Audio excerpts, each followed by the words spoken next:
2, 3.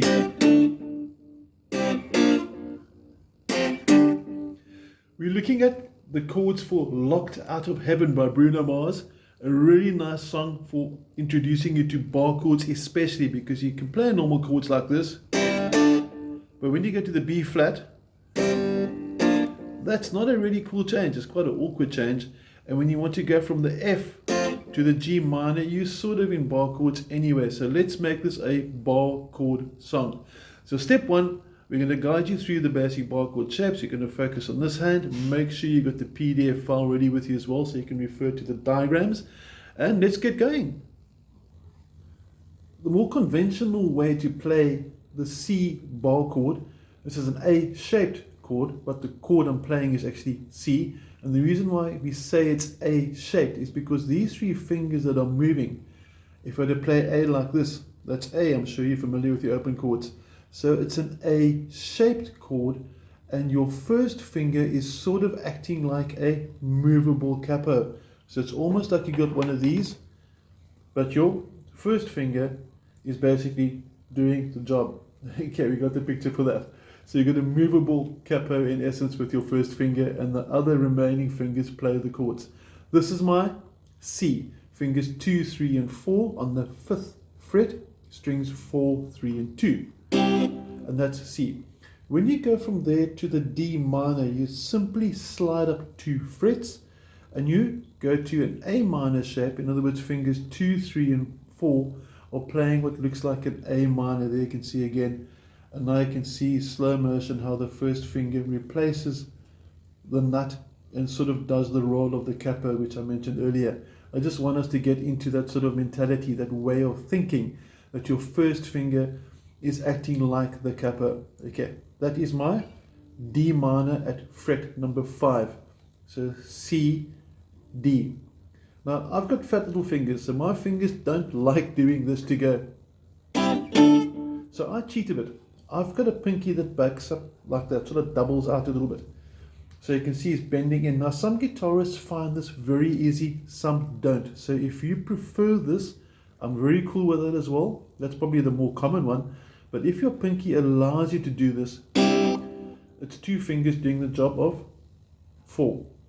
And one more time from the side view, you can see over there, the pinky is actually bending sort of inward, outward, not quite sure to describe it, but it's bending a lot. Okay, and that enables my pinky to be flat across strings 4, 3, and 2 for the C chord. Now the trick with the song, or the key to the song rather, is the silent pause behind the chord. So it's 2 and 3.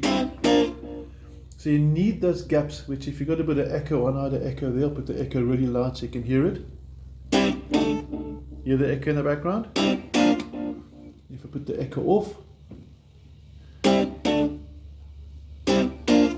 I like the echo, it gives a bit of dimension to it. So that's optional, just to introduce a bit of a delay, echo. Delay and echo are sort of the same thing. They want a digital version, other one's analog, but in principle the same effect. Okay, so you got your first chord, C, D minor, then there's a pause, C to B flat. Now for those that prefer the C chord like that, when you go to B flat, you're simply just doing 1, 2 frets back. This is B flat. And if you've got the little pinky trick going for you, like that, C, B, B flat. Now, I'm not going to get too much into the theory of the notes and sharps and flats right now. That we can do it another day. The trick of it is to teach you the song. So your first 4 chords, actually pairs, because it's 2 pairs, 4 chords. You're going to go like this, 1, 2, 3, 2 and 3. Nice and easy. Now I'll put my hand like that just for a bit of strength. I'll just put it out the way so you can see my fingers better, but normally I keep them like this. My middle finger and finger number 2 actually supports my first finger a little bit there. It helps quite a bit. And the next combination, or the next pair, is F to G minor. And your F shape, or your F chord, actually comes from the E shape. So there's my E, normal E, swapping fingers, normal E, new E, and same concept that we spoke about earlier. The first finger acts like a capo. So your first finger is barring, replacing the nut, and fingers 2, 3, and 4 are playing an E shaped, and this gives me the chord F. When I go from F to G minor, I simply slide past F sharp into G, and I lose my middle finger, and I've got the minor. This is G minor. And if you think about that, there's my E, E minor, familiar with that? More standard E, E minor, same concept, G, G minor. Hope you get that concept. And that's the third pair for the song. So if we take us through the whole way through now, back to C, and like I said, I'm going for this. I'm quite happy if you play your C like that. Are you ready? And we come in after the third beat. It's 1, 2, 3, 2 and 3, 2 and 3, 2 and 3 and 4 and 1 and 2 and 3. And we repeat 2 and 3. It's as simple as that. That is the basic for the introduction and for the verse until you get to the bridge, when they're going to have an F and an A. Now, I don't really mind if you go from F to a normal A down there because it's closer. But seeing as we mentioned a bar chord study, just to get into the bar chord sort of mood or way of thinking, take the F past F sharp onto G sharp, and there's A by fret 5. Notice here that your shape hasn't changed. So this is the major shape. And if you needed an A minor, which we don't, but if you needed A minor, you'd lose a finger. So you got a major shape, minor shape. And the same can be said for when you play the C to the D minor. That's the major shape. When you went to, that'd be D major, D minor. Major shape, minor shape. So get into the sort of concept of thinking shapes for bar chords. It's going to help you a lot.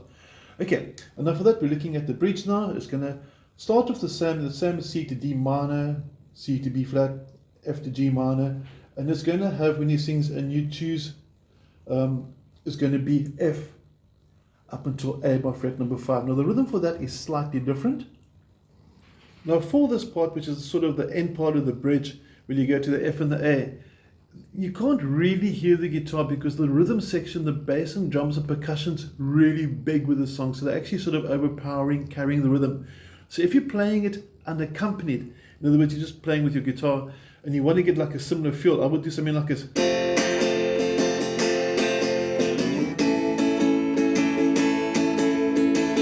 Which is, I'm sure you've recognized as your basic 1 and 2 and 3 and 4 and 1 and 2 and 3 and 4, or down, down, up, down, the strumming directions.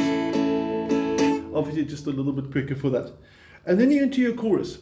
And we're going to stay with the B flat, and you can actually go from the A, which is a fret number 5, and you can also play B flat here, which might be easier for the chorus because your transition from A to B flat would be a big jump, but you can also go to B flat there. So there's more than one way to play your bar chords. So maybe B flat there would be better. Now your rhythm for this is a bit more up tempo, so I'm going to change the rhythm a little bit, and we can do something like this. 1, 2, 3, 4, and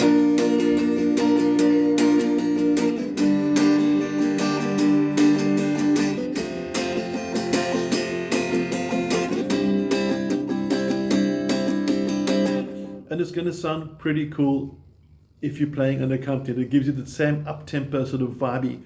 Now on the strumming pattern for that place, if I go back to the B flat, it's simply going to go 1 and 2 and 3 and 4 and 1 and 2 and 3 and 4 and 1. Now that 1, I'm moving my hand out there to show you that I'm not strumming on that upbeat.